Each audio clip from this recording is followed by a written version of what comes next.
Bagaimana jika kehancuran sebuah peradaban bukan karena perang, tapi karena kecurangan dalam berdagang? Bagaimana jika dosa yang terlihat kecil seperti mengurangi timbangan justru menjadi alasan datangnya azab? Inilah kisah yang akan mengubah cara pandangmu tentang kejujuran dalam ekonomi.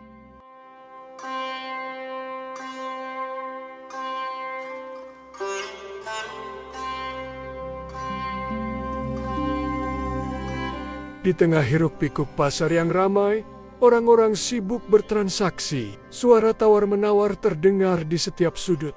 Sekilas semuanya tampak normal, bahkan maju. Namun di balik keramaian itu tersembunyi praktik yang perlahan merusak keadilan. Timbangan dikurangi, harga dimanipulasi, dan kejujuran menjadi sesuatu yang langka. Pasar yang seharusnya menjadi tempat kepercayaan justru berubah menjadi ladang kecurangan.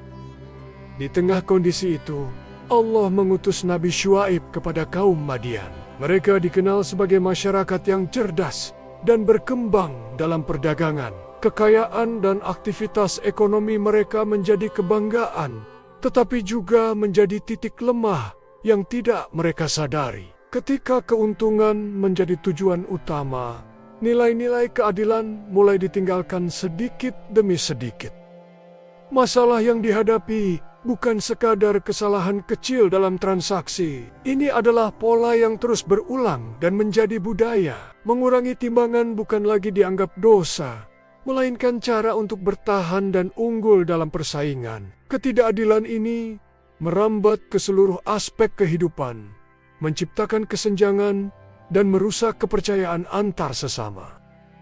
Pertanyaannya, apakah ini hanya pelanggaran biasa dalam jual-beli?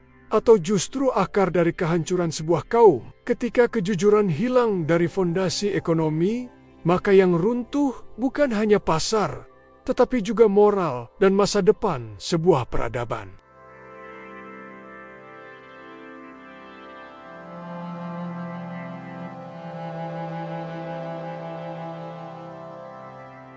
Di tengah aktivitas jual-beli yang terus berlangsung, kecurangan dalam timbangan menjadi praktik yang dianggap biasa. Takaran dikurangi sedikit demi sedikit, angka dimanipulasi tanpa rasa bersalah, semua demi keuntungan pribadi. Apa yang seharusnya menjadi transaksi yang adil berubah menjadi permainan tersembunyi yang merugikan orang lain tanpa mereka sadari. Bagi kaum Madian, perilaku ini bukan lagi sesuatu yang dipertanyakan. Itu telah menjadi kebiasaan yang diterima bersama. Dalam pandangan mereka, selama keuntungan tetap mengalir, cara apapun terasa sah, hati nurani perlahan tumpul, dan kejujuran tidak lagi menjadi standar, melainkan pengecualian yang dianggap merugikan diri sendiri. Di tengah kondisi tersebut, Nabi Syuaib datang membawa peringatan yang tegas. Ia menyeru kaumnya untuk berlaku jujur dalam takaran dan timbangan, menegakkan keadilan, serta tidak merugikan hak orang lain. Seruannya bukan hanya soal perdagangan, tetapi tentang mengembalikan nilai moral yang menjadi fondasi kehidupan masyarakat. Kejujuran bukan sekadar pilihan, melainkan kewajiban yang menentukan keselamatan mereka. Pertanyaannya kemudian menjadi sangat dekat dengan kita. Pernahkah kita, tanpa sadar, melakukan hal serupa dalam kehidupan modern? Mungkin bukan dengan timbangan fisik, tetapi melalui cara lain yang tampak kecil, namun tetap merugikan orang lain.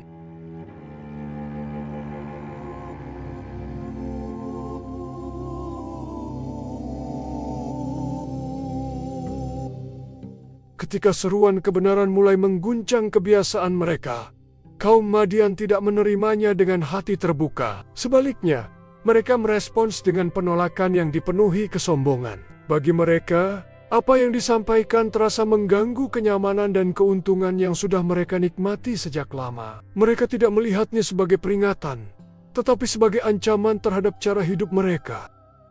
Dengan nada penuh keyakinan, mereka berargumen bahwa harta adalah milik mereka sepenuhnya. Mereka merasa bebas melakukan apa saja tanpa batasan, seolah tidak ada tanggung jawab moral yang mengikat. Dalam pandangan mereka, keuntungan adalah ukuran keberhasilan, dan siapapun yang menghalangi dianggap keliru. prinsip keadilan yang dibawa Nabi Syuaib justru dianggap sebagai sesuatu yang merugikan. Penolakan itu tidak berhenti pada kata-kata. Mereka mulai meremehkan dan bahkan menantang Nabi Syuaib secara terbuka. Sikap ini menunjukkan bahwa kesombongan telah menutup akal sehat mereka. Ketika seseorang merasa paling benar, maka nasihat sebaik apapun akan terdengar salah di telinga mereka.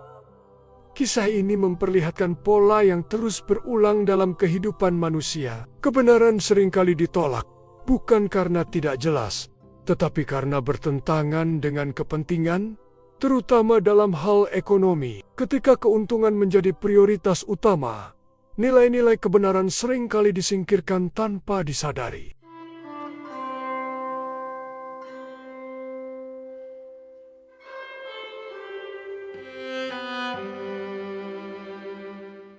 Peringatan demi peringatan telah disampaikan dengan jelas, hingga akhirnya Nabi Syuaib menyampaikan seruan yang lebih tegas. Ini bukan lagi sekadar ajakan biasa, tetapi peringatan terakhir sebelum konsekuensi yang lebih besar datang. Ia mengingatkan bahwa setiap kecurangan, setiap ketidakadilan tidak akan dibiarkan tanpa balasan. Apa yang mereka anggap sepele sebenarnya sedang menumpuk menjadi sebab kehancuran. Meski begitu, pintu perubahan masih terbuka. Mereka masih diberi kesempatan untuk berhenti, untuk memperbaiki diri, dan kembali kepada kejujuran. Seruan itu bukan hanya tentang menghindari azab, tetapi tentang menyelamatkan diri dan masyarakat dari kerusakan yang mereka ciptakan sendiri. Taubat menjadi jalan keluar yang nyata jika mereka mau merendahkan hati dan mengakui kesalahan. Namun suasana semakin tegang. Di satu sisi ada peringatan yang semakin jelas, di sisi lain ada keserakahan yang terus menguasai hati. Pilihan yang ada sebenarnya sederhana, tetapi terasa berat bagi mereka yang sudah terbiasa dengan keuntungan yang tidak jujur. Pertanyaannya menjadi semakin mendesak, apakah mereka akan tersadar dan berubah, atau tetap bertahan dalam kesombongan yang membawa mereka menuju kehancuran?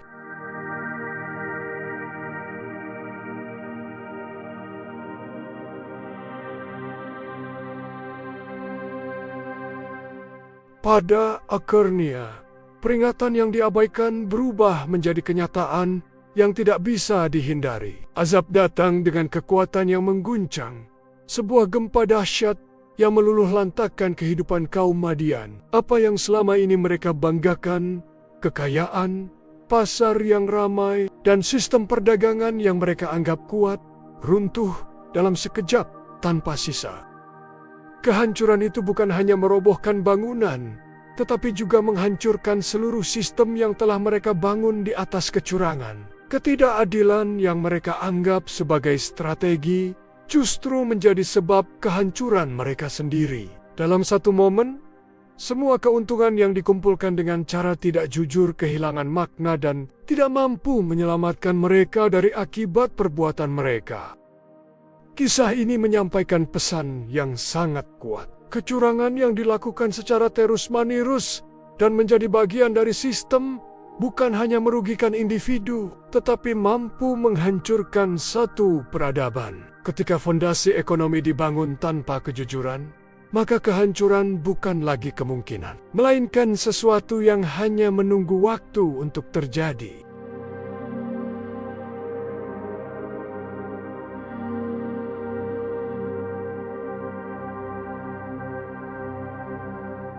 Kisah ini tidak berhenti sebagai cerita masa lalu. Nilai yang dibawanya justru terasa semakin relevan dalam dunia modern. Bentuk kecurangan mungkin telah berubah, tetapi esensinya tetap sama. Dari korupsi yang merugikan banyak orang, manipulasi pasar yang menguntungkan segelintir pihak, hingga penipuan digital yang semakin canggih, semuanya mencerminkan pola yang tidak jauh berbeda dari apa yang terjadi pada kaum Madian.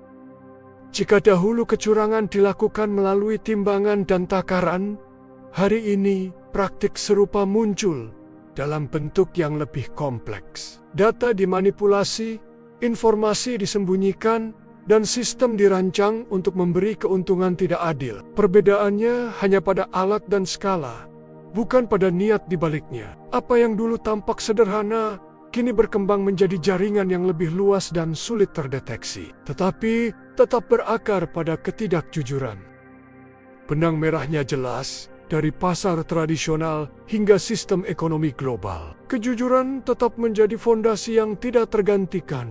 Ketika prinsip itu dilanggar secara terus-menerus, dampaknya tidak hanya dirasakan oleh individu, tetapi juga oleh masyarakat secara keseluruhan. Ketimpangan, krisis kepercayaan, dan kerusakan sistem menjadi konsekuensi yang perlahan namun pasti muncul. Pada akhirnya, pertanyaan yang paling penting bukan tentang masa lalu, tetapi tentang diri kita saat ini. Apakah kita benar-benar sudah berbeda dari kaum yang diingatkan oleh Nabi Syuaib, atau justru mengulangi pola yang sama dalam bentuk yang lebih modern dan tersembunyi?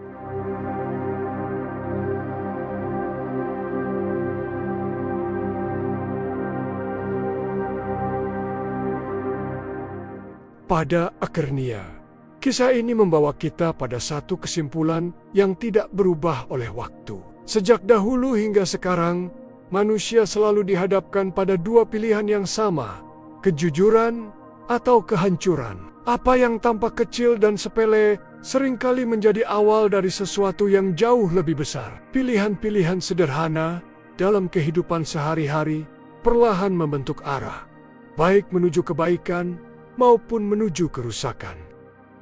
Melalui kisah Nabi Syuaib, kita diingatkan bahwa kebenaran tidak pernah benar-benar hilang. Ia mungkin diabaikan, ditolak, bahkan diremehkan, tetapi tetap ada sebagai standar yang tidak berubah. Setiap individu memiliki peran dalam menjaganya, bukan hanya dalam hal besar, tetapi juga dalam hal-hal kecil yang sering luput dari perhatian. Kini pertanyaannya kembali kepada kita. Sudahkah kita benar-benar jujur dalam setiap tindakan, sekecil apapun itu? Sudahkah kita menjaga hak orang lain, bahkan ketika tidak ada yang melihat? Introspeksi bukan sekadar renungan, tetapi langkah awal untuk memperbaiki diri sebelum terlambat. Karena terkadang, kehancuran tidak datang dengan suara keras, tetapi dimulai dari kebohongan kecil yang terus dibiarkan.